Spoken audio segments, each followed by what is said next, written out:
Assalamu alaikum wa rahmatullahi wa barakatuh. Alhamdulillah, alhamdulillah hamdan kathira. Wassalatu wassalamu ala Rasulullah wa ala alihi wa sahbihi ajma'in. Ashhadu an la ilaha illallah wahdahu la sharika lah. Wa ashhadu anna Muhammadan abduhu wa rasuluhu wa khataman nabiyyin wa rahmatul lil alamin. Wa da'iyan ila Allah bi idnihi wa sirajan munira, amma ba'd.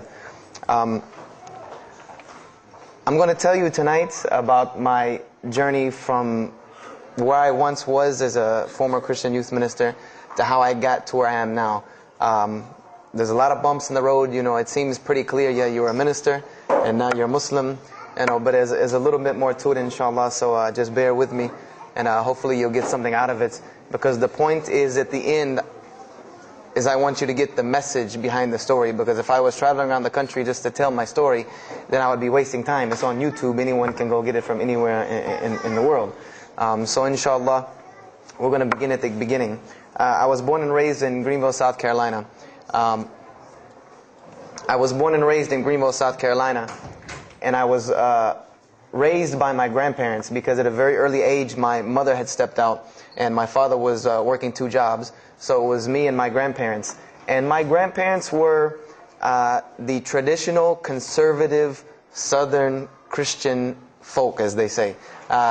They were they were very, very conservative in their ideals and their ideologies, in their ways. You know, as you hear about, people being set in their ways, that was my grandparents. Like we did it this way, and this is the way you did it every single day, and that was it. And we were very religious in the sense that we went to church on Sundays, we went to church Sunday evenings, we went to church Wednesday. And in Christianity, that's considered very religious. And it was not hard for us to go to church, and it was not difficult for my grandmother to drag me to church every Sunday, which as a kid is what they had to do, because the church was 2 houses down from our house. There was 2 houses, and then there was the church. So it was not hard for them to drag me every Sunday. And I hated church as a kid because of the simple reason that, we were brought up United Methodist. And Methodist is, for any of you know, it's very traditional. It's not like you think about like screaming and shouting in church and all that. No, you listen to the preacher, you stand up and you sing, you sit back down, you listen to the preacher, you stand up and sing, you sit back down, listen to the preacher, and that's it. That's all that happens. And the pews, as they call them, the chairs are made out of wood. They're hard. You get tired of sitting there. You're fumbling around, playing with the money that my grandmother gave me to put in the offering plate, all of these things. That's what I remember from church as a very small boy. But the thing that I do remember enjoying about church was Sunday school. Sunday school is what I got enjoyment from, because went to Sunday school, you painted pictures, of like Noah building the ark. You painted, all these pictures of Moses splitting the Red Sea. You learned the stories of Moses freeing the children of Israel from Egypt. You learn the story about him splitting the Red Sea. You learn the story about Noah and the ark. You learn the story about David and Goliath. You learn all these beautiful stories in Sunday school. So this was basically, as coming up, this is what I knew about Christianity, was the stories that I learned in Sunday school, because I never listened to the preacher during regular service. So that was the only thing I knew about Christianity. So coming up, this was how it was. It was just the norm. And the conservatism in my house, just to give you an example, and about the level of conservatism, is, let's talk about gender issues. Let's say when I became 12, 13, 14, and I started to actually, notice females, and I actually didn't think they had diseases and wanted to run away from them every time I saw them. Let's say I wanted to have a girl over or something of this nature. It was so serious to my grandmother that I had to make an appointment with her, let her know this girl was coming to my house. We had to sit in the formal living room, which in the South, I don't know how it is here, but you have the dining room, then you have the formal living room with all the nice stuff that you don't go in unless there's company over. And my grandmother either had to be sitting in the same room with us or in the kitchen where she could see directly in the room. I mean, this is just how it was in my house. This is how my grandmother and grandfather were. They were very stern. They were very loving, but there were rules, and those rules were the way they were, and they did not change. So this was my upbringing. And I would say at about the age of 12, 13, 14, more along the age 13, 14, I started going to the Saturday evening youth services at my church that were for 12 and up. And the youth services were held in the gym, and they were totally different than church. At the youth services, you went, we played basketball, we played volleyball, we played dodgeball, we played every kind of sport, and we ate pizza and cake and candy, all the stuff kids like to do. And at the end, the youth minister, who happened to be my catty corner neighbor across the street. When I was 14, he was 17. He was the youth minister, so he would sit us down and give us a 30-minute lecture about Christianity, about something about God. He would give us a 30-minute sermon, and that's how the youth services were. And going to these youth services, I met some other people who went to other youth services. They invited me to Young Men for Christ and other things that were going on in South Carolina. And so I started to go to these different retreats and camping trips with them. And so that is when I would say that I started to become a Christian out of will. I became a Christian because I wanted to, not because it was something I was dragged to do. I started to actually want to be Christian. This is something I wanted to do. I made my own choice and my own decision to do it. So when I turned 15, I started going to high school. And when I was a freshman in high school, my best friend, who was the youth minister, was a senior in high school. And I remember we had a very close bond because I had not had my license yet, so I used to ride with him to school every day. And it was a big deal for me to be able to ride to school with a senior, especially since he had a brand new, or it was a brand new, but he had a restored '67 Mustang, which I've always been a fan of cars when I was a kid. So we had a very close bond, and we were very good friends because both of our parents were very similar. They didn't let us do much. So we spent a lot of time with each other. And when I became a sophomore, he graduated and started to attend Bob Jones University. I don't know if that rings a bell with anyone, but Bob Jones University is a very prestigious conservative Christian college in South Carolina. It's probably the most conservative college I've ever seen. Because the Moody Institute is known as one of the most famous in this country. It's in Chicago. But Bob Jones is conservative to the point to where when it comes to men and women, like men and women are not allowed to get caught talking to each other in a room alone if they're not married, holding hands on campus. The men had to wear button-up shirts or polo shirts tucked in with slacks or jeans. The women had to wear skirts. No jeans, skirts that came down to the ankle, and a shirt that came to the wrist. And this was part of the guidelines for Bob Jones University. You didn't party, you didn't drink, there was none of this that happened at Bob Jones University. And he started going there, and his major was textual criticism. And textual criticism probably doesn't ring a bell with anyone, and to explain it in detail would probably take another entire lecture. But just to give you a brief synopsis of what is textual criticism. A textual critic takes the ancient manuscripts of the Bible, the pieces of parchment that were found all over the world, and he has to learn Hebrew, Greek, Aramaic, Latin, these languages that these parchments have been found in. And he has to take these scriptures and try to find out where they came from, why there are variations in the many different versions of the same parchment. Let's say you have Matthew chapter 1 from the Bible. There might be 5,000 different variant readings of Matthew chapter 1 in 6 languages. And so he has to be able to take all these and sift through them, try to find out why there's so many variations of the readings, and then determine which one is the original. And that's not as easy a task as it seems. You could figure, which whenever the oldest is probably more original, which is not the case since there are no originals.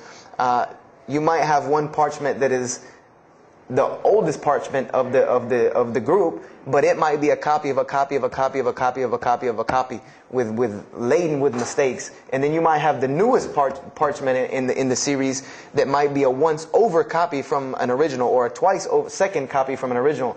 Therefore, it would make the newer parchment more original than the older one. So it's not a very easy field to go into. And he started studying textual criticism, and being that I was his best friend, I started studying textual criticism. Whenever he was, doing his homework or research papers, I was right there with him. Whenever he did a homework, he would always let me read it. Or when he finished his papers, he would give them to me. He would pass down all of his papers to me. Every textbook, when he was done with it, he would give it to me. I started to learn a little bit of Greek, a little bit of Hebrew.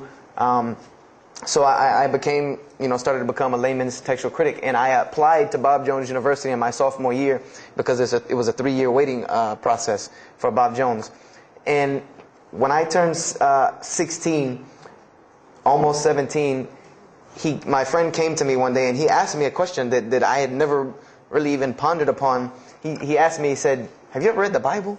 And I said, no, in church. I mean, yeah, we've all read the Bible in church. You know, your parents make you open it up and look at it. And at the Bible studies that I went to, Young Men for Christ, we did have Bible studies, and we'd read a few passages and talk for 2 hours about those few passages. But he's like, no, have you ever read it? You know, like you read a book beginning to end. I said, no, I don't know anybody that's read, nobody that I knew had ever read it, beginning Genesis 1:1 to the end. He said, but this is the inerrant Word of God, as we are taught. This is our instructions on earth. Why haven't we read it? You know, why have we not read this book? And I said, you know, that's a very good question. And he gave me a challenge. Well, it was basically a challenge for us both. He said, let us start with Genesis 1:1 and let's read the Bible and let's see what God says to us. Because this is the inerrant Word of God, inspired to men, for instructions for us. So let us see what God says to us. If God can talk to the preacher through this book, why can't He talk to me? I said, you're right. I said, that's very good. I had a lot of time on my hands. I wasn't really allowed to do much anyway after school. So I said, why not? Let's read the Bible. I was somewhat nerdy as a 14, 15-year-old, 16-year-old. So we started to read the Bible. And we decided to go from Genesis 1:1. And what we tried to do, this was the attempt that we made, was to not think of anything that we'd ever heard about Christianity, but to open the Bible and let's say I just found this book in the desert and read it and see what it says to me. Let it talk to us. So we started Genesis 1:1 and we started reading through the Bible. You know, we did some of it together and most of it I did by myself because I'm a very, very quick reader, so I decided to read a lot on my own. And as I was reading through the Bible, I started to notice the stories that I had heard in Sunday school. You know, you start reading Genesis, you read about Adam and Eve, we all know that story. You started reading about Deuteronomy, Exodus, you know, the stories of Moses, the story of Noah, the story of Lot and Abraham, and all these stories that I know. But I was surprisingly and astonishingly shocked by some of the stories that I read about these same people that I learned about in Sunday school. Just for instance, and this is a big testament to why Allah kept sending us prophets and why Islam was sent as a complete and perfected deen with the Quran. If you read about Noah in the Bible, there is the story about Noah saving humanity from the flood with an ark and all of that. There is this in the Bible. There's another aspect to the story of Noah that not many people know about unless they actually take time to open a Bible. This will not be preached from any pulpit anywhere. Is that the Bible says that Noah was an alcoholic. This is the Bible's portrayal of Noah, or Nuh alayhi salam, that he was an alcoholic, he was a drunkard. This is the word used in the Bible, that he was a man given to alcohol. And I'm a psychology major, and my field of specialty is mental illnesses, and alcoholism is one of those, is a mental illness.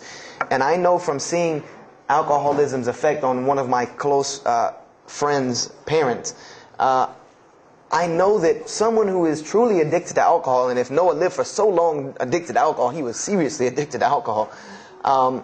It is hard for someone addicted to alcohol to hold down a 9-to-5 job working at McDonald's flipping hamburgers, much less construct an ark to save humanity from a flood that's never happened. So that stopped me for a moment in my tracks, and I said, Noah was an alcoholic, you know, and it bothered me for a minute, because I said, you know, things started popping in my mind like, if Noah was a drunkard, how did he know God was talking to him? Because, you know, I've seen some people, they're alcoholics, you know, you were just asleep in my dog's food bowl the other night drooling, and now you're telling me you were talking to God last night. You know, you know, to rationally, that would not make sense to me. That's like, you know, an alcoholic on the street coming to you and tell you God's talking to him. You know, he has no, this would give this man no validity. This man has no validity with anyone. So I didn't pay it too much attention. It caught me, but I said, you know what? I'm going to keep going, because there's one thing that you don't do in Christianity, and I'll tell you what it is in a minute when I started doing it. Then I came across the story of Lot, or Lut alayhi salam. And we all know the story of Sodom and Gomorrah in these stories, but there's another very twisted story in the Bible about Lot and his daughters. There's a story of Lot and his daughters in the Bible that says his daughters got him drunk one night and seduced him and committed incest with him. A'udhu billah. This is the Bible. This is one of the Bible portrayals of the prophets of God. The person who saved his family from Sodom and Gomorrah. This is the story that is in the Bible. So I'm catching myself again, like, oh, this is becoming a really bad habit that I'm seeing. This is becoming a bad recurrence that I'm seeing over and over again in this Bible. So, after that I started, speeding through some of the other mumbo jumbo to get to more of these prophet stories. And I got to the story, there are others, and there are some stories in the Bible that are not PG rated, period. They're not rated for talking anywhere. You would need an 18 and up ID card to be able for me to even tell you these stories. So the one that intrigued me, that caught my attention the most, was of my most beloved story in the Bible, and that was of David and Goliath.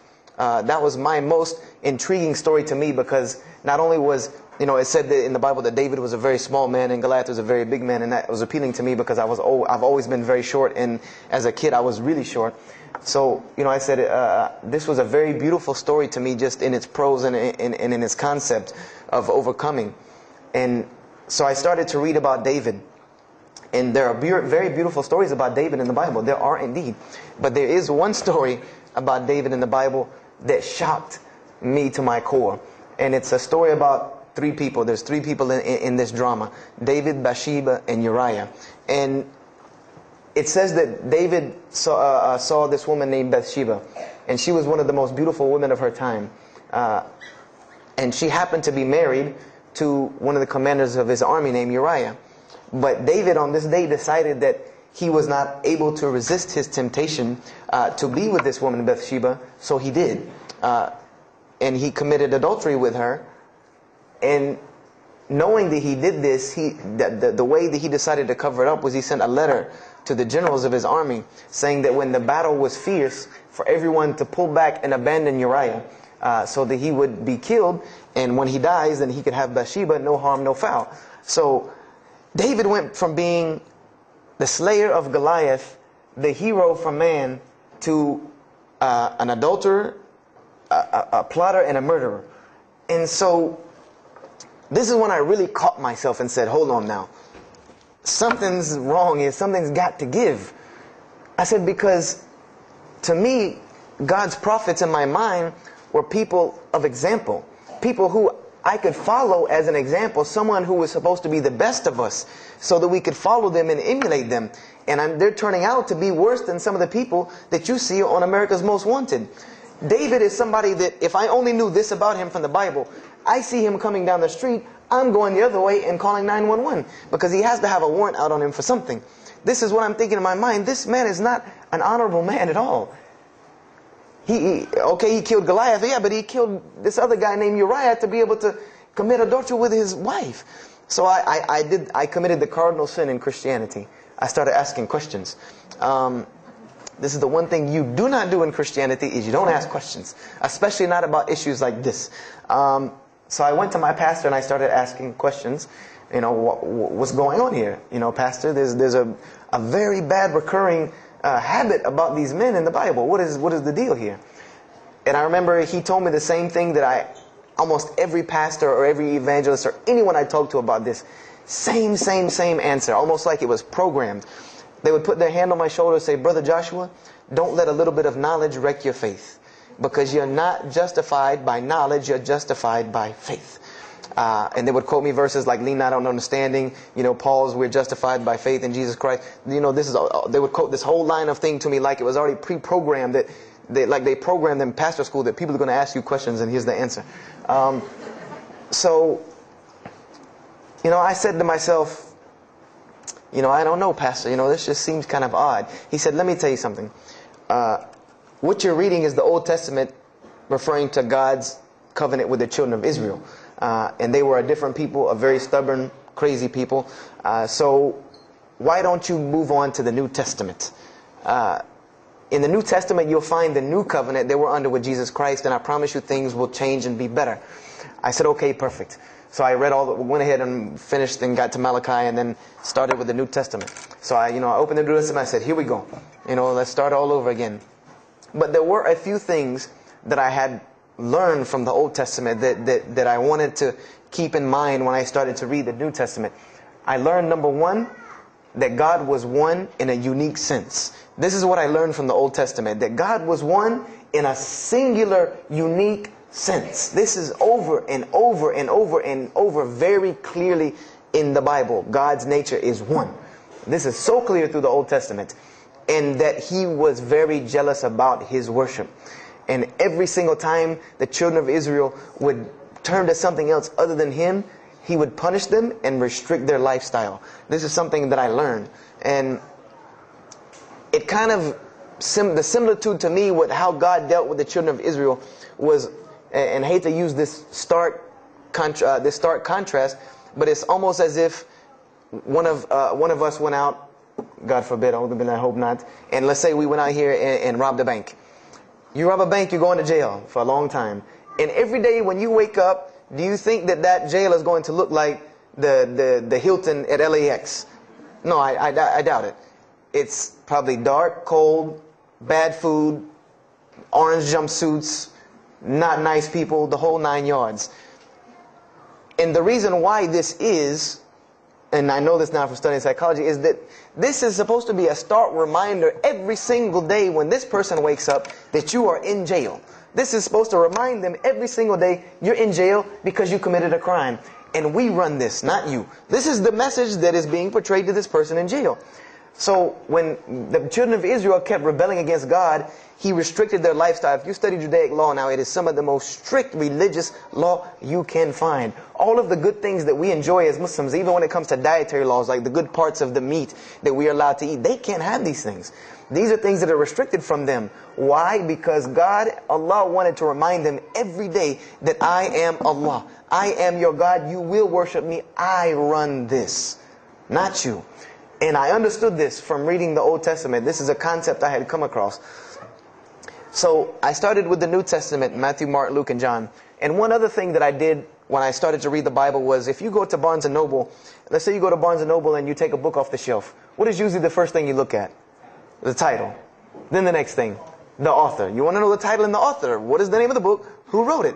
And if you do this test with every single book of the Bible, you get a title and no author. Author unknown.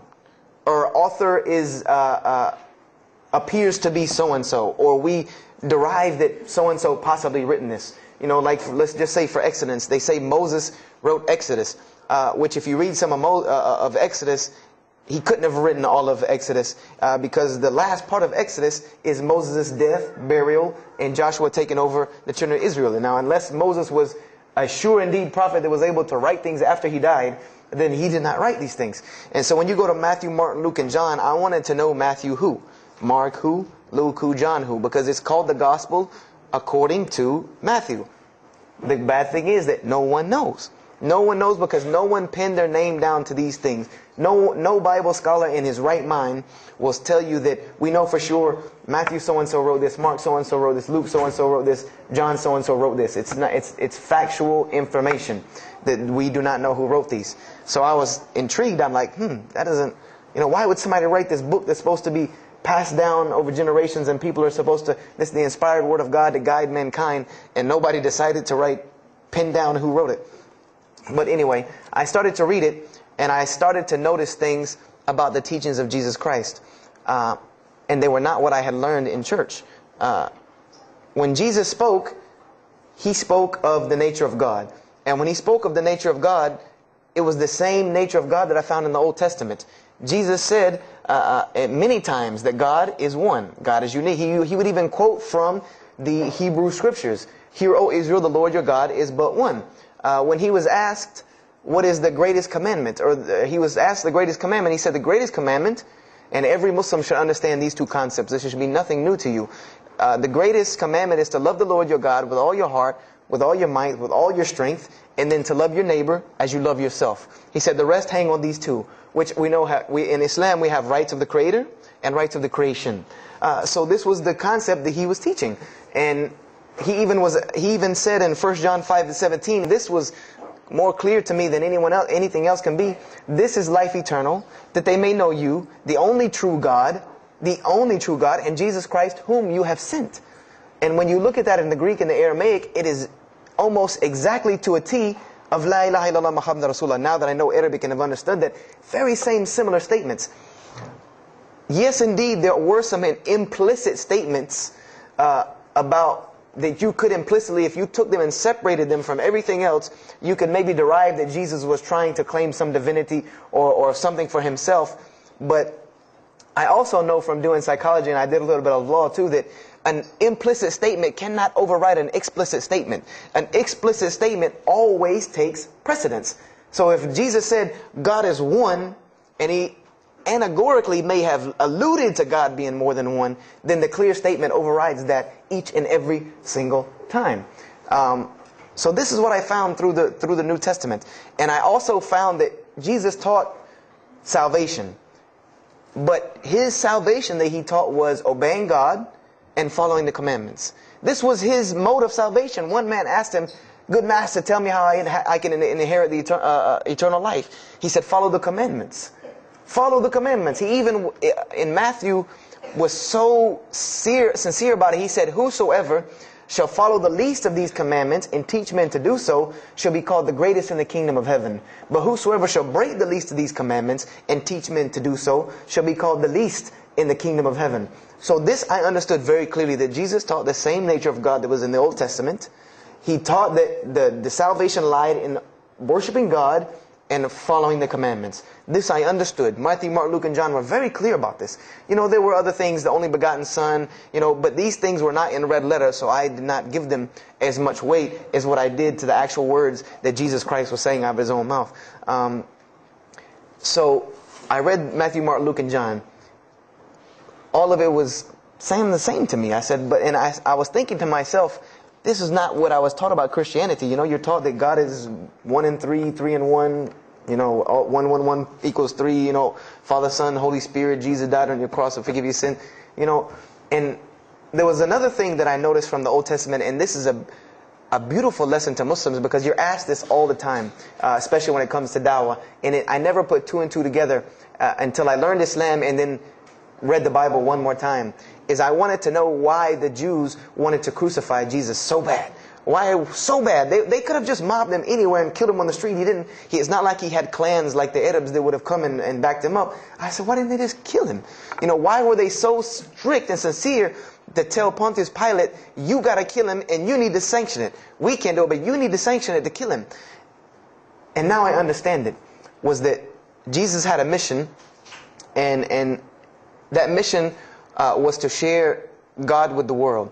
And Paul even kind of tells on himself in his book of Galatians as to why Jesus was meant to be crucified, or the Jews wanted to crucify him. Paul said that the crucifixion is the stumbling block for the Jews. And he explained in Galatians that Jesus Christ, and this is how he tried to roundabout explain it, was cursed for us, to remove us from the curse of Allah by taking this curse upon us. For it is written, and he quoted the Old Testament, everything that hangeth on a tree is cursed. So I went back and studied the Old Testament and Judaic law, and I realized that people who were crucified, that was considered a curse upon them. You had to do something pretty serious to get crucifixion, because it was considered a curse from God. It was part of their law that when someone is crucified, that person is cursed.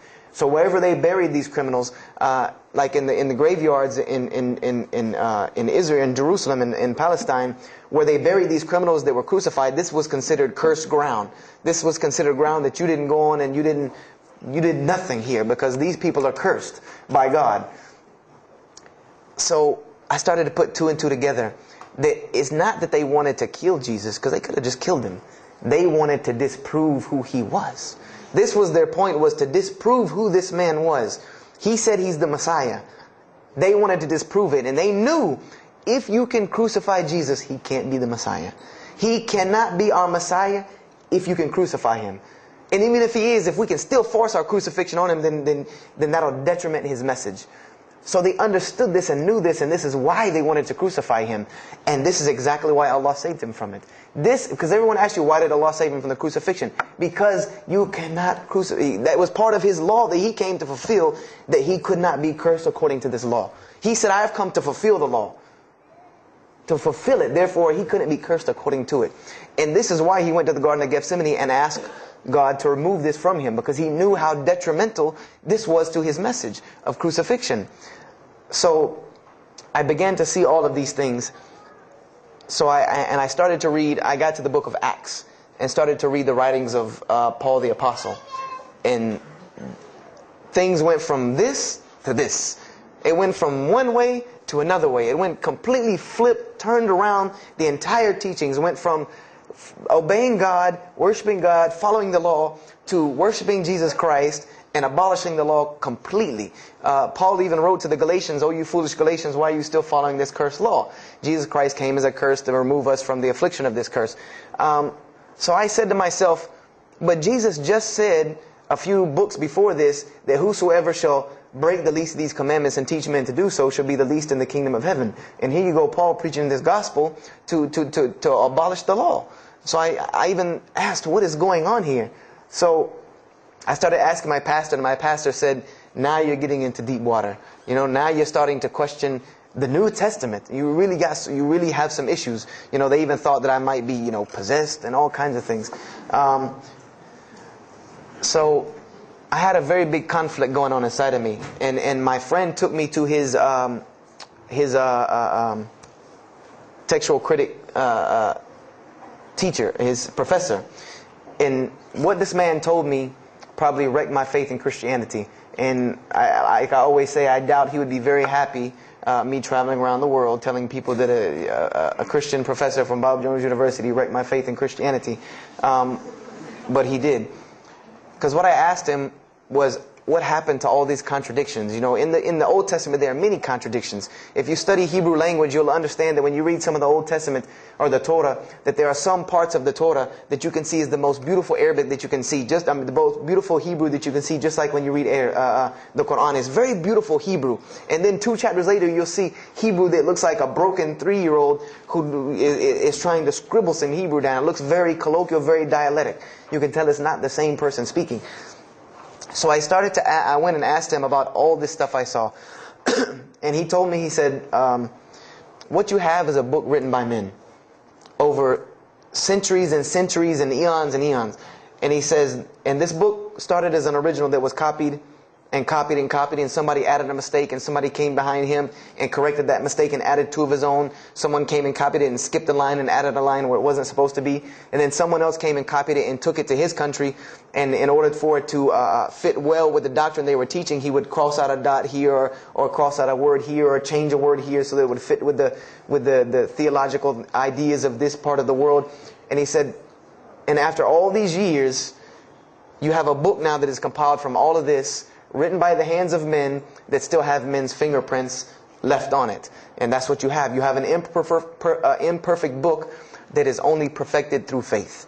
This is exactly what he told me, that this book is perfected through faith. You cannot perfect it textually. It's not a textually perfect book. Those who believe in it by faith. And so I said, here we go again with this faith thing. You know, I said, God gave me a brain for a reason. If he did not want me to use it, he would remove this reason and logic part of my brain out and replace it with more faith. So, you know, and I was of the opinion, you know, as the saying goes, my grandmother didn't raise a fool.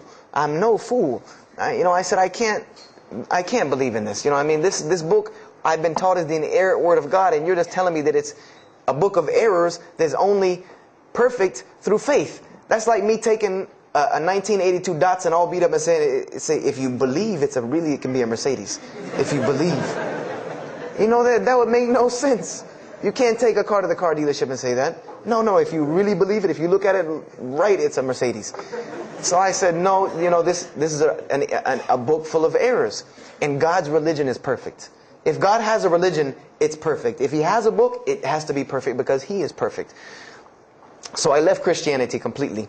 And I decided that I was, I had learned some concepts from the Bible. God was one. You couldn't fool me of that. I had also concepted that there should be nobody standing between me and God, because He created me without permission from anyone. Therefore, I don't need to be taking permission from someone to go to Him. If I had to be forgiven for something, it should come from Him, because on the day of judgment, it's going to be me and Him alone. And I didn't know about God's prophets yet. I had my doubts and persuasions about that. So I decided to start searching other religions. I went back to Judaism. I studied Judaism. I found the same thing that Jesus taught about two spiritual Jews that leave the law, and Jews that were so caught up in the law that they left no room for spirituality. I studied Buddhism, Hinduism, Taoism, Confucianism, Wiccan, Bushido. Everything I could get my hands on, every type of ism or religion, I studied it. But there was one litmus test that I used for every religion. And whenever I met them, or the people or whatever about this religion, I would always ask them, do you have a book? Do you have a book? Because another thing I had come to the conclusion of is that if your religion is true, you should be able to tangibly hand me something and show me that this religion is true. Give me something that I can see. I don't want to hear that faith stuff anymore. I heard that all my life, and look where it got me. It got me thinking I'm driving a Mercedes running around in a 1982 beat-up Datsun. I said, no, you have to show me. And so I read the Bhagavad Gita, I read the Torah, I read the Scrolls of Tao, I read the Code of the Bushido, I read the Wiccan Book of Spirits and Spells and all that other magic stuff they have. And I read all of these things, and I found something very congruent with all of it, was that there were very same philosophies and teachings in all of these major religious books. They all talked about God and His nature. Most of them alluded to the fact that God is one, and that God sends messengers to us and people to us to teach us. But they were filled with a whole bunch of garbage, to be honest with you, that I couldn't logically, rationally believe. So at about the age of 17, just about the time, about 17 and a half, I gave up my search for God. And I became kind of angry with God, because I said, here I am looking for you, and I can't find you, and it doesn't look like you're giving me any help. And I don't know how many of you know, but for a 17-year-old that is frustrated with God and the world, there's a lot of trouble he can get into. There's a lot of things he can do to put himself in predicaments when he's frustrated the world and had come to the conception that, if there's a God that exists, then He doesn't really care about me. That's a kind of a dangerous young man. So I started doing the whole partying in trouble, going to parties, drinking underage, all of this stuff I started doing. I'm a perfectionist at heart. So when I was a Christian, I tried to be the best one I could. If I was going to switch to being any other religion, then I was going to do that 100%. So you better believe when I went after the dunya, I did that 100%. And I was a martial artist since I was 15 years old. And even though it was only 2 years, 2 years at 17, you think, you're Bruce Lee. So I got into a lot of fights. Got kicked out of school, had to go to another school, got in one fight, got arrested for a fight, and there were a couple incidences that stopped this downward spiral, because I was on a very, very quick downward spiral and I believe if I would have continued on that downward spiral, I would probably end up hurting someone, killing someone, or them hurting or killing me. And there were two incidents that brought that to an abrupt stop, like pulling the emergency brake. And the first one was a car accident that I was in. My friend and I were on the way back from Clemson University from a frat party, and we were driving up 385 in South Carolina, and we were both highly intoxicated. And I decided that night that he was driving, I decided to put my seatbelt on for the only reason that I kept falling over when I fell asleep without the seatbelt on, because I didn't really believe in the seatbelt thing, because I said if I'm going to die, I'm going to die. That was the conception that I come up with, that if it's time for me to die, it's time for me to die. I didn't believe in the whole tie your camel thing. So I put on my seatbelt, and I fell asleep. And the next thing I know, I remember waking up with the car shaking. And I woke up to grab my friend, because I thought maybe he had fallen asleep. But when I woke up, the only thing I saw was the tree line and then the pavement coming right at my face. And the window smashing and the car flipping, the whole 9 yards. And us landing in a ditch. And I remember getting out of the car. That was the first thing I thought. you know, number one, I couldn't believe that, you know, you don't really think about, oh, you're alive. No, you just move. I jumped out of the car and realized that I had jumped out of the back of the car that wasn't there anymore. It was still in the median on the other side of the highway, and the front part of the car was over in the ditch. And I drug my friend out, who was knocked unconscious, and pulled him over to the side of the road. I had no injuries. I looked at myself trying to find what's missing, and there was nothing but a piece of glass stuck in my arm that I pulled out. And it just so happened that a state trooper was passing the other way, because he turned around and came back. And when he came back, he asked what had happened. And the first thing he asked me was, did you see what happened? Because there was other people who would pull over, so I guess he thought that I was a bystander, because I started to walk towards him. He's like, did you see what happened? You know, where are the people? I said, yeah, I really saw what happened. I was in the car. You know, and he was like, you know, as they say, like the color drained out of his face, because he was shocked. He said, how were you in that car? You know, and of course they took it to the hospital. My friend got arrested, DUI. But before he put us in the ambulance, he was a man of God, because he looked at me and he told me, he said, young man, you better realize that you're on this earth tonight for a purpose. The only reason you're still alive is that God has a purpose for you.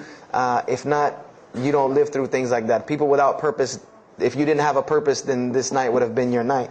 So you need to realize that. I said, this old man's out of his mind. You know, if God had been looking for me, he had the opportunity to get me a long time ago. So don't tell me about that God stuff now. So I paid it no attention. And about a month later, 3-4 weeks later, my friend and I, same two, he's on crutches still, we decided to go to New York City. We decided to just take off, drive to New York City. We didn't tell our parents where we were going. I said I was sleeping in his house. He said he was sleeping in my house for the weekend. So we drove to New York. And in New York, I remember going to the ATM to get some money. And in New York, they have these ATMs where you have to go in the little glass room to get your money at ATM. I don't know if they have that here or if any of you have been to New York. Now, alhamdulillah, you have to put your bank card in to go in there. But in 97, it was not like this. You went in, and it was almost like the game Mousetrap, because you go in, take out your money, criminal comes right in behind you.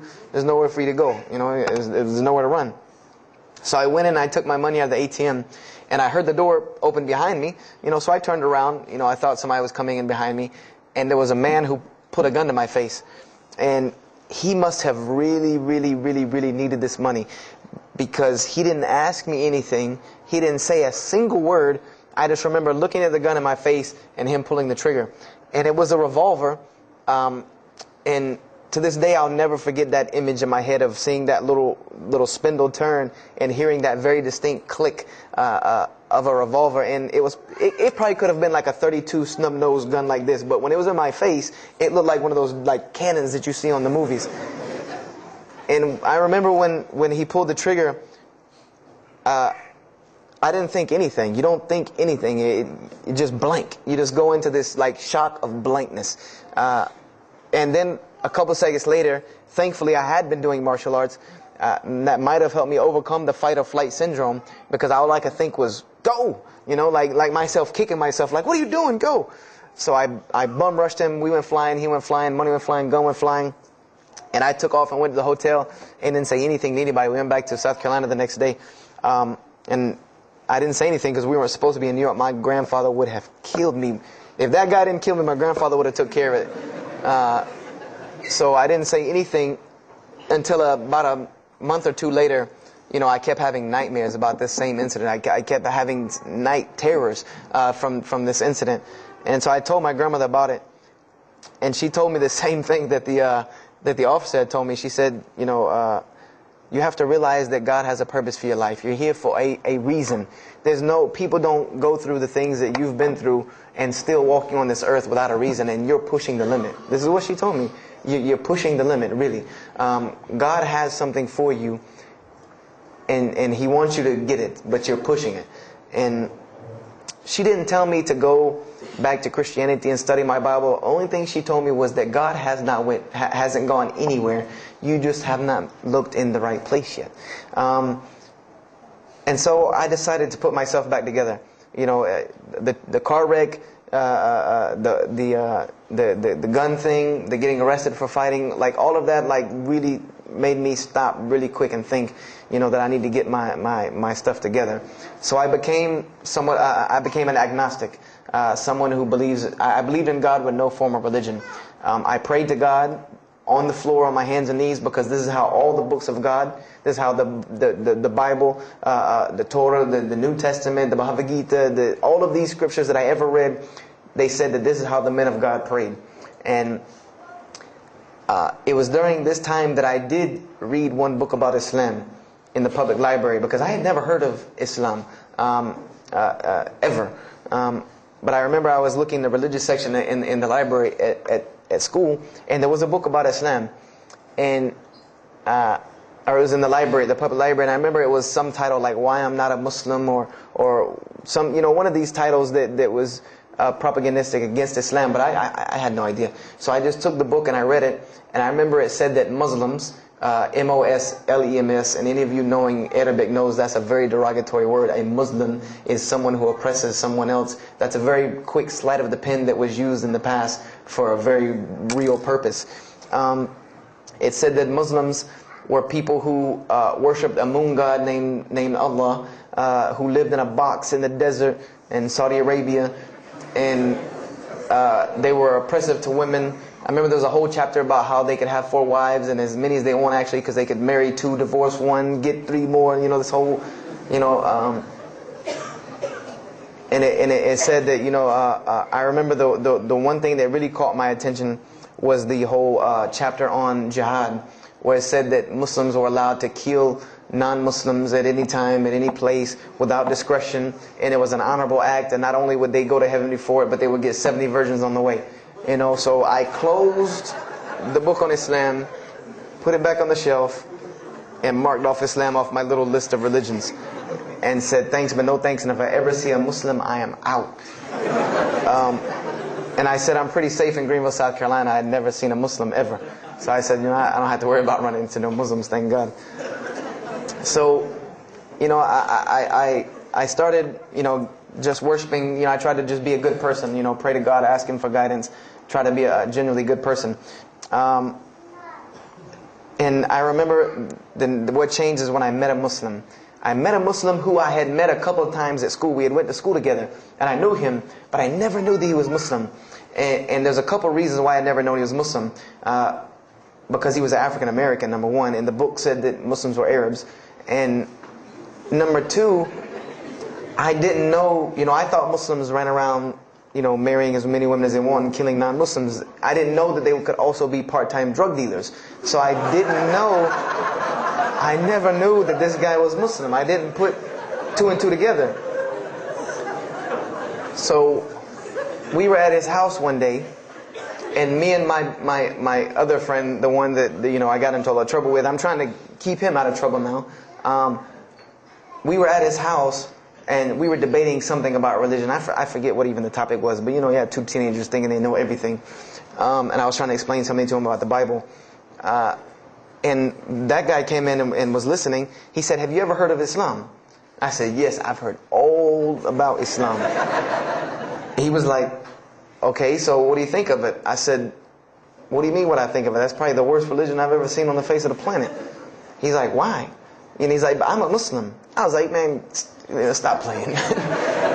You're an African American. He's like, "So?" I'm like, "The book said you guys were Arab. All the Muslims were Arabs." He was like, "What else did you read in the book?" And I told him. He was like, "Man, what in the, what have you been reading?" He's like, "You need to go to the mosque for Jummah." He's like, he told me, he said, "I'm not a good Muslim." This is what he said to me. He said, "I'm not a good Muslim. I'm not even going to try to front and say I'm a good Muslim." He said, "But I can guide you to some people that can tell you the real truth about Islam," because he knew about my story about wanting to find religion. And he said, "You need to go to the mosque for Jummah." And I said, What's Jummah?" He said, "It's just like church with no chairs." And I said, "I can do church with no chairs because in church the chairs were the worst part anyway." Because they had these hard benches that you sit on that are like this, and they're so hard. I said, "That's good. You sit on carpet? Wow, man, every church should be like that." And I said, where's the mosque? He said, it's on Wadehampton Boulevard. I said, where on Wadehampton Boulevard? I lived on Wadehampton Boulevard. I lived right off of Wadehampton Boulevard. He said, you know where Lee Road intersects with Wadehampton? I said, yeah, I live on the other side of that intersection. He said, it's right there. I said, no, it's not. There's nothing. There's a gas station or a church. He said, yeah, you know that church, the Evangelical Missionary Training Facility? I said, yeah, I used to take missionary classes there. He said, you know that building in the parking lot with the gold thing on top? I said, yeah, the gym? And he was like, no, that's the mosque. Because I had always thought it was the gym because it was in the same parking lot and it was just rectangular with 2 glass doors in the front. And you could literally walk in between the church and the masjid and touch them like this. Anyone doesn't believe me, go to Greenville, South Carolina, look at the masjid. You can almost touch both of them just like this. He said, yeah, it's right there. I said, I've never, at first I was shocked. Like, I've been living across the street from all these crazy Muslims all my life. I said, I never knew. And he told me to go to Jummah, and I asked him what time. He said he would meet me there at 1 o'clock in the afternoon on Friday. So I said, okay. I went on Friday. And I'm waiting outside for him. I'm not going inside. That's not happening. And I'm seeing all these people going in. And at this time, it was a predominantly Indo-Paki Arab masjid. Anyone who went in was not American, period. And I did not see even one African American going there. And I did see one. And then when he went in, I heard him talking in a dialect that I realized he was probably from Africa. So I said, he's not American. So I'm not going, I'm waiting, and I'm standing outside sitting on the church steps, and the imam pulls up and parks right in front of me, who I had no idea he was the imam. But he got out and he asked me, am I waiting for someone, this, that, and the other? And I explained to him. He said, oh yeah, we know this brother. You don't see him that much, but we know who he is. He said, I'm glad you came. He was a very, very nice, gentle young man. And he invited me into the mosque, and I kind of wanted to wait on my friend, but I didn't want, at the same time, I didn't want to tell this man I don't want to go in. So I went in, and they put me in the back and gave me a chair anyway. And I said, I came to sit on the floor. And they gave me a chair anyway, and all of these people are piled up in front of me. And there's no Americans here. And I'm starting to wonder, if this is a setup, because it's starting to smell like a setup to me. Because in my mind, I'm like, you've been set up before, and this seems kind of like this. So, and I'm starting to think in my head, scenarios, a young mind at play. I said, this other guy, my friend, he probably was in the same situation like me, and he probably made a deal with them to get out as long as he brought other Americans and tricked them into coming to the mosque so they could do their jihad after Jummah and get their 70 virgins. So I'm sitting here, and there's all these people in front of me, and then there's a curtain with all these people behind me making noise, and I have no idea who's back here. So I'm stuck in the middle of this. I hear that it's some women, but I don't, there's a curtain. I have no idea. So I'm like, there's something very odd about what's going on right here. I'm like, just let me make it. I'm starting to look for the exit. I'm like, calculating how many people are between me and the exit. I know some martial arts, so I said I'm going to hit a couple of them, and I'm out. And then the imam came, and I just now realized that he was the imam because he got up on the minbar, and they started to call the adhan. And, I said, okay, that man seemed nice. He seemed genuinely nice. So I felt a little more comfort. And then he got up after the adhan, and he started his khutbah. Inna alhamdulillah nahmaruhu wa I said, oh my God. I said, I bet you he's talking about me. And he's being forceful. He was getting loud and banging on the minbar, and he's pointing in my direction. I'm like, oh man, I got to get out of here really quick, I said, well, I'm going to take my chances with the women behind me. I'm going through the curtain. And then he started to, when he got done with his Arabic tirade, he started to explain it. That verily all praise belongs to Allah alone, or God alone. In Him do we worship, in Him do we seek help and assistance. We seek refuge with Him from the evil that lies. He explained what he said in Arabic, and it sounded to me so beautiful. It was very, very beautifully prosed, what he said, and I wanted to know where he got that. I said, where did he get that? Because it was only about God and about the nature of ourselves. All of us should know that the beginning of the khutbah, and he quoted the 3 verses from the Quran. O you who believe, fear God as He should be feared and do not die. And instead of a state of submission to Islam, he was a very wise man because he translated everything. It was almost as if he knew I was there and translated everything for me. I remember to this day what the khutbah was about. And I don't know if he did it because I was there, or if that was his already planned khutbah, but it's almost as if it was meant for me. The khutbah was that, the title of it was that the forgiveness of Allah is open to anyone at any time, at any place, no matter what, unless they have committed shirk. And the prose of the khutbah was a very long hadith. A very long hadith that some of you will know.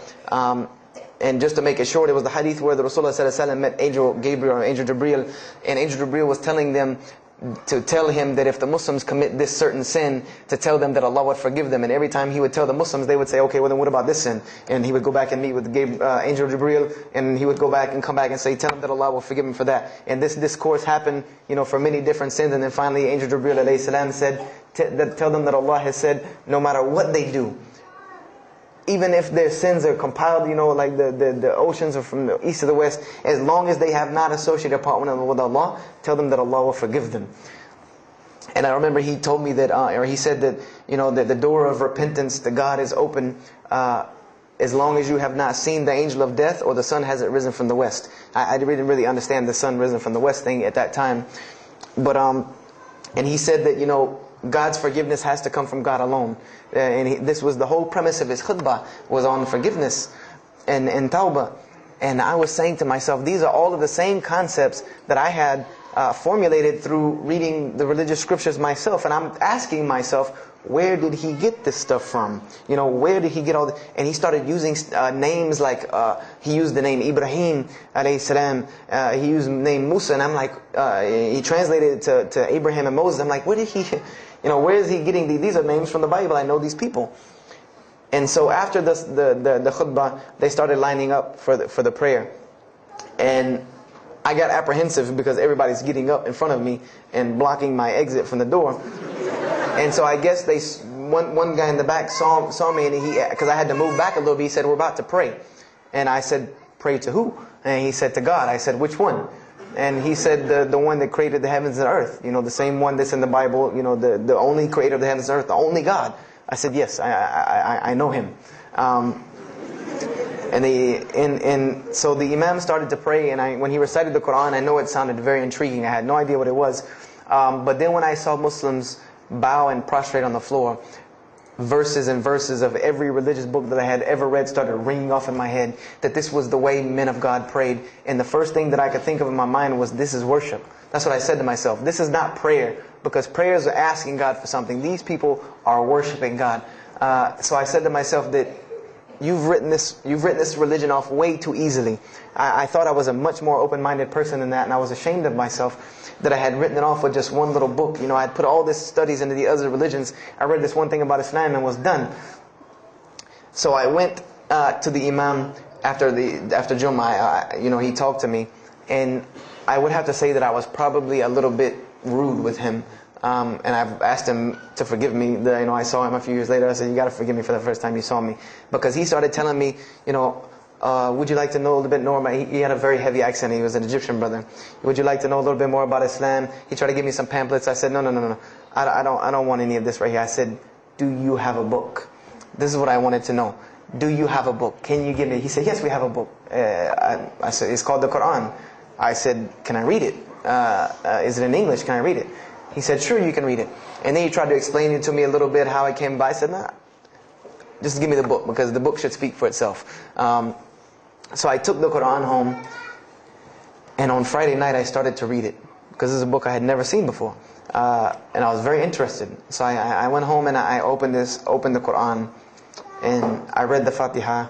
It seemed to me kind of like the Lord's Prayer. It was a little similar to what I found in the Bible. But then I started to read Surah Al-Baqarah. I started to read Surah Al-Imran. And I started to see names that I had seen before. I started to see names like Abraham, Moses, David, Jesus, Yahya, John the Baptist, Zechariah, Mary.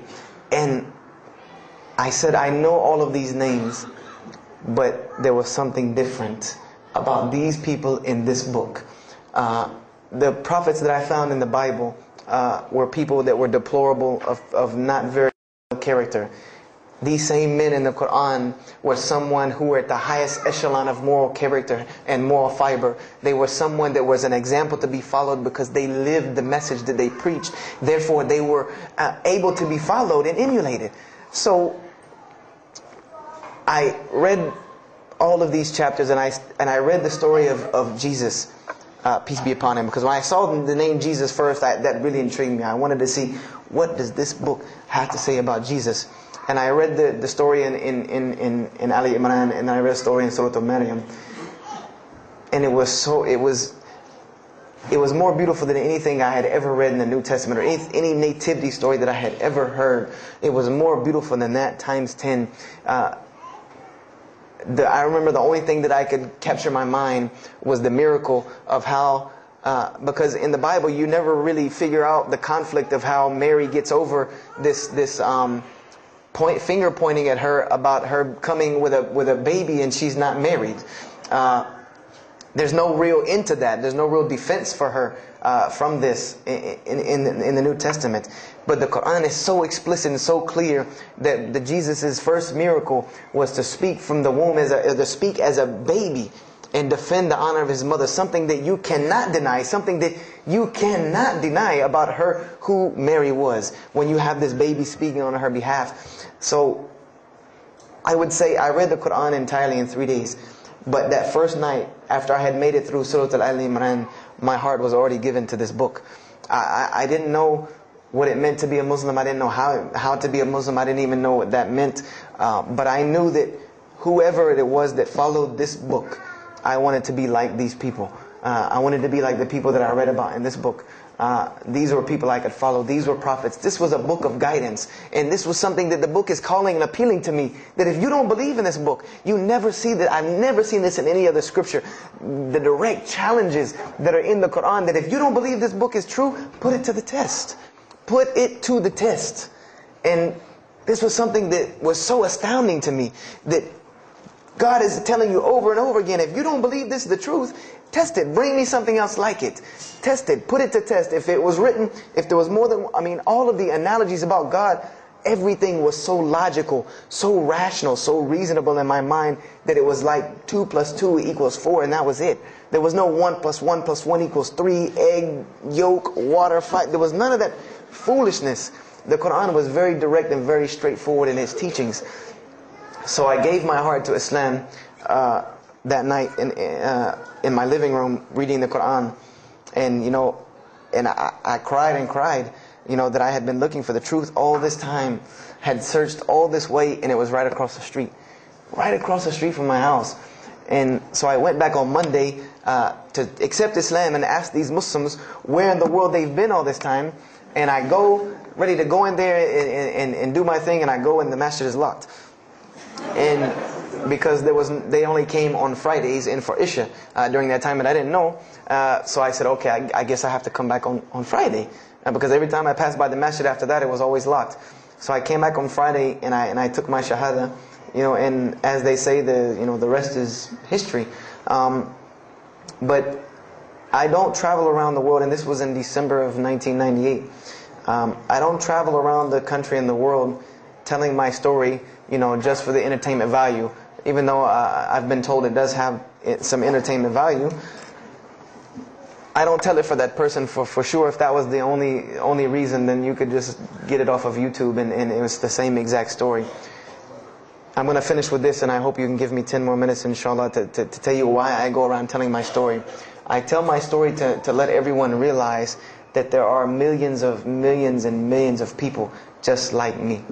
Just like me in 1998, searching for the truth, can't find a way out. There are millions of people. There are probably millions of people in California, hundreds and thousands, if not millions, right here in in Orange County and Los Angeles in the Southern California area, that want to know the truth, that are tired of hearing the same garbage preached to them over and over again, tired of this shaitan box telling them the same thing over and over again, tired of the world being in the condition that it's in, tired of their life being in the condition it's in. And we as Muslims have the solution to every single one of their problems. And guess where we keep it at? Right here inside the masjid. Right here inside the masjid, we have all of this truth. We have the solution to every problem in the world. You want to solve the world hunger? The problem of world hunger? Islam has the problem. You want to solve the problem of world poverty? Islam has the answer. You want to fix the economic situation of this country? Islam could fix it tomorrow. And this was in an op-ed piece in the Washington Post. In the Washington Post, there was an op-ed piece that the two markets that are falling apart in this country are investments and housing. And there are two people in this market that while the rest are bottoming it out, this market is steadily climbing. It's not getting rich overnight like people want to, but it is continually going up, and that is Islamic financing and Islamic housing markets. These two things are so steady and so strong that economists in DC are trying to figure out how they can take some of these Islamic principles, from these investing and housing firms, and plug them into this system to give it some stability, because they realize that you won't get rich overnight in the Islamic system, but it will be stable. It will be something that will give stability. So they are starting to find out that Islam has the answer and the solution to their problems. But we already know this. We already know this, that we can solve every world problem with Islam. We'll put it into it. But the problem is, we're hiding it from the people. Unfortunately, willingly or unwilling, knowingly, unknowingly, we are hiding this from the people.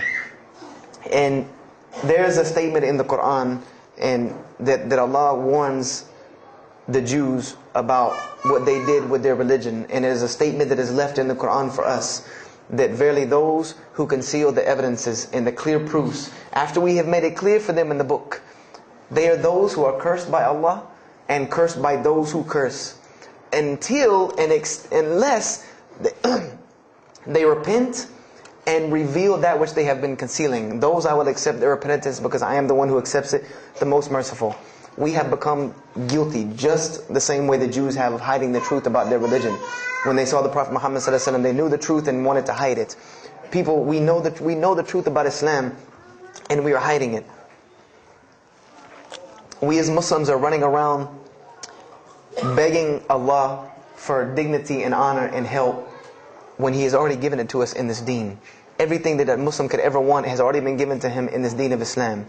Anything that you ask Allah for, there is an account set up for you to go take it out of. You just got to find it where it's at. And any of you, I'm not going to go through the ayahs for they're too long, but if you want to know the solutions to every one of your problems in this world and the hereafter, just go read Surah Al-Saf, ayah 10 through 13. Very, very easy solution. If I had the time, I would read them to you, inshallah. But we have the cure to every disease in the world, and we're not giving it to the people. And I want to use this as a parable, because I really want this to hit home with you. Let's say, what is your name, brother? Abdullah, mashallah. Let's say me and Abdullah are best friends, we're brothers in deen, we're roommates, and we've been roommates for years and years and years. And let's say brother Abdullah has contracts an illness, a disease that is one of the most painful diseases that any human being can ever go through in his life, and it's not something that is going to kill him quick. Let's say this disease is going to suffer and fester with Abdullah and make him not be able to eat, sleep, nothing. He's just miserable all the time. When I come home in the evening, he's rolling around on the floor in pain. And let's say I know him in this condition, and let's say one day I come across the cure for his disease. Someone tells me that if you give this to Abdullah or anyone like him, he will be instantly cured and he will never suffer again. And let's say I take that and put it in my pocket, and I don't give it to Abdullah.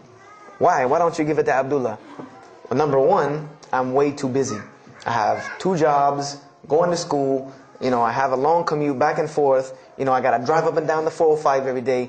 I don't have time to give Abdullah this medicine, man. If he wants the medicine, he'll go get it himself. I don't have time, I'm really busy. Number 2, I'm not a doctor. I should not be prescribing Abdullah medicine, and I'm not knowledgeable in medicine. He should, if he wants help, he should go see a doctor. I'm not a doctor. Number 3, Abdullah's, please forgive me, but Abdullah's kind of stubborn. He doesn't really listen very well. He probably, he's kind of set in his ways. So even if I tell him this medicine is good for him and it'll cure him, he probably wouldn't even take it anyway. So why waste my time? Do any of these excuses sound familiar? And let's say I don't give this medicine to Abdullah and he dies. And let's say he dies the most painful death that you can ever imagine. I want to ask you a kind of rhetorical question. I want to ask you kind of a rhetorical question. Do you think on the Day of Judgment that Allah is going to call me and Abdullah up and ask him about this incident between me and him because I've oppressed him?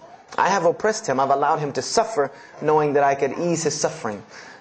I'm sure Allah is going to ask us about this. But you know the beauty about Islam is that if Abdullah was a good Muslim, bore this disease patiently and died, he dies as a shaheed, inshaAllah.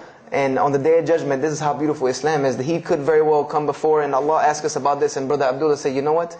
Allah, I forgive him. So you forgive him. This is the beauty of our religion. And Allah will forgive me.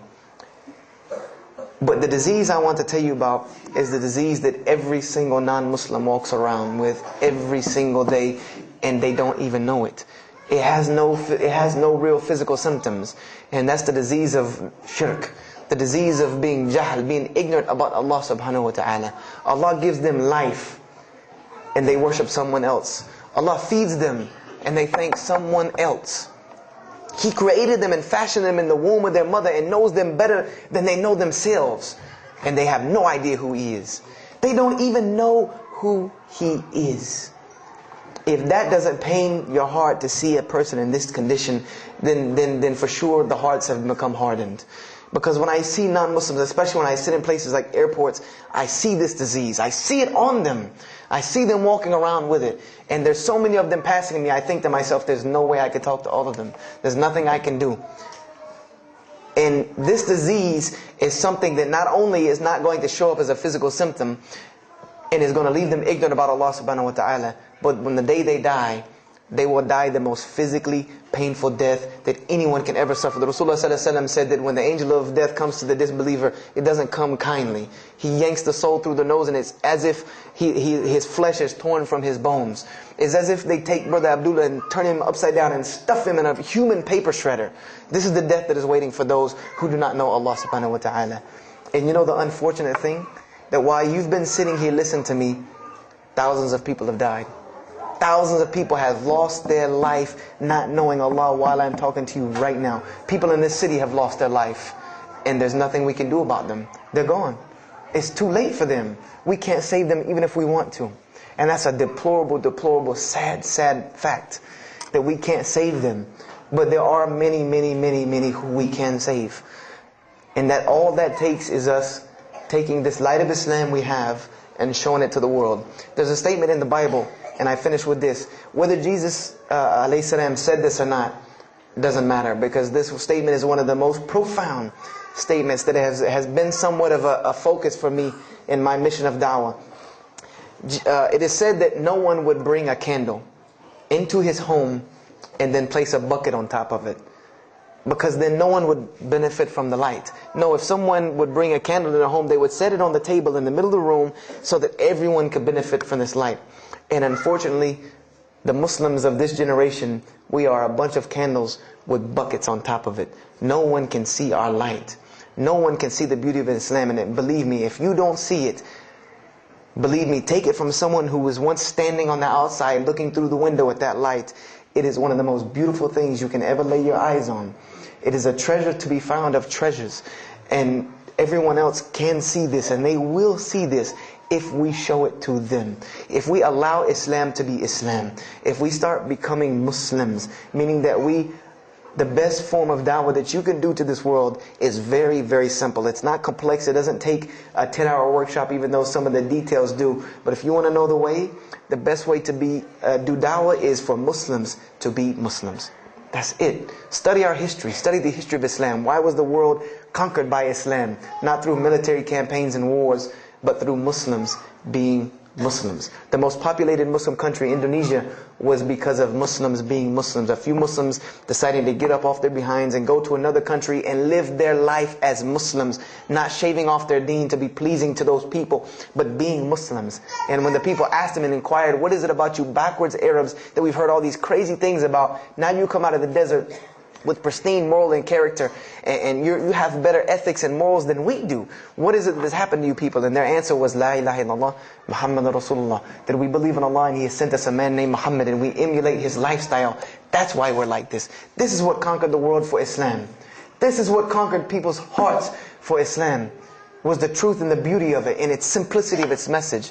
This is what brought me, and this is what the world needs. With all of this foolishness going on in the world, this is what it needs, the simplicity of Islam, whether they want to hear it or not. They know it in the bottom of their heart. When you show them the truth, even if they turn away from it, they know it's the right thing. They know it's the truth. And on the day of judgment, you can stand before Allah subhanahu wa ta'ala, having washed your hands and saying that I did my job. And I finished just one more thing. I finished with this. If you don't believe this is important, if you don't believe this is one of the most important things you can do as a Muslim, then the last statement of Prophet Muhammad ﷺ to the Muslims as a whole, he gave his farewell sermon. And we know that what his farewell sermon was a summary or a synopsis of what Islam is and its general principles. And he knew this was the last thing he was going to say to the Muslims as a whole. And how did he end this sermon? Those who are here, pass this on to those that are not here. For verily it may be that the last one that hears my message may understand it than those right here among us. He gave a command to those Muslims to pass it on, and for those Muslims to pass it on, and for those Muslims to pass it on, until there was no one left to hear this message. This was a command he gave, the last command he gave to this ummah as a whole. And then what happened? He pointed his finger to the heavens and said, "O Allah, bear witness that I have indeed conveyed your message." And upon saying this, what happened? Allah revealed the surah, "This day I have perfected for you your deen, and completed my favor for you, and chose for you Islam as your religion." And the last statement that Prophet Muhammad ﷺ gave to us before this was revealed was that we must pass this message on. He gave us that duty. He took that duty that was only reserved for prophets. No one else, no other.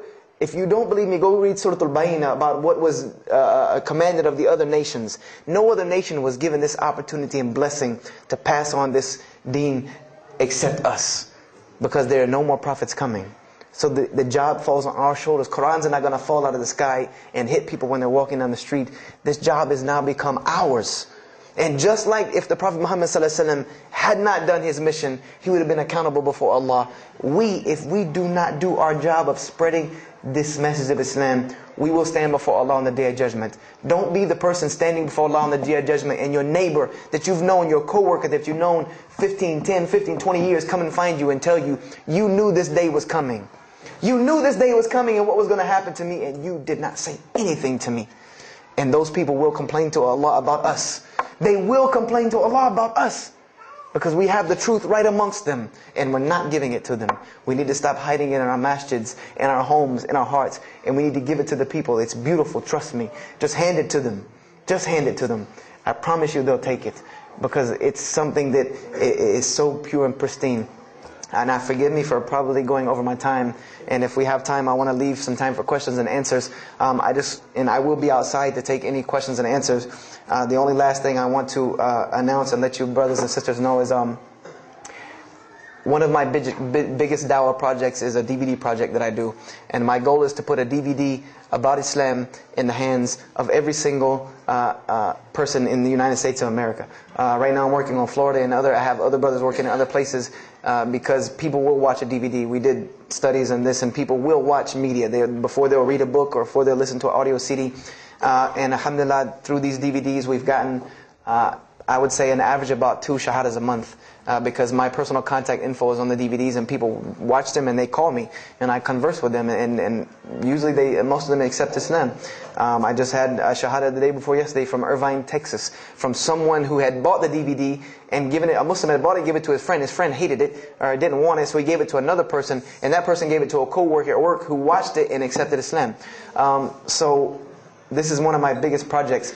And the way this project works is I make 100 DVDs, and I brought 2 of them with me today. I'm going to explain what they are. The way this project works is I make 100 DVDs, and 75 of them go out to different dawah arenas. And the other 25 I make available for Muslims to purchase for 2 reasons: so that they can be, so that I can buy another 100 to make, and so that you can share in this ajr along with me. Because when you purchase a DVD that makes another DVD, or you give it to a friend, then you share in this ajr with me. And everyone knows that da'wah is the biggest pyramid system because of the hadith Rasulullah sallallahu alaihi wasallam, that one who calls to guidance gets the same reward as the one guided, without that reward being lost from him. So I make these DVDs available to the Muslims so that you can put a little effort in da'wah and make another 100 inshallah. So I brought 2 today, and they're outside. One of them is called Islam in the Bible, which is basically what I just told you in a PowerPoint format, so that you could see all these verses that I saw, all these things that I read that allowed me to see the truth of Islam very clearly when I saw it, and I coincide them with the Quran so that you could see them. And there's another one the other one's called The True Gospel of Jesus Christ, where I go through the New Testament. Well, first part I think is an interview about me and my story to Islam, and there's some other Q&As on the other DVDs about nature of God and all these different things. But it's a PowerPoint presentation about the New Testament and Jesus Christ, and how you can prove to someone that Jesus Christ taught Islam from the New Testament, from their own book, that they have to agree. They either have to believe it or reject it. And if you believe it, then you have to believe what I'm saying is true about Islam. If you reject it, then this is your book, not mine. So, I try to use these 2 teaching methods, and they also can be given to non-Muslims because they're in a PowerPoint format. They're in a very educated format, and they're available outside for $10 each. So if you could, please don't make me take any of them back home, because they always hassle me about taking 200 DVDs on an airplane anyway. So please come and get them. And if you have any questions, my contact info is on there and everything. If you have any more questions for me, and my website and everything. I thank you for your time. And if anything has been of benefit, know that truly all good comes from Allah subhanahu wa ta'ala. And if anything that I have said is incorrect or hurtful or shameful, know that indeed that comes from my own nafs and my own lack of understanding. أقول كذا هذا واستغفر الله لي ولكم فاستغفروه إنه هو الغفور الرحيم. السلام عليكم ورحمة الله وبركاته.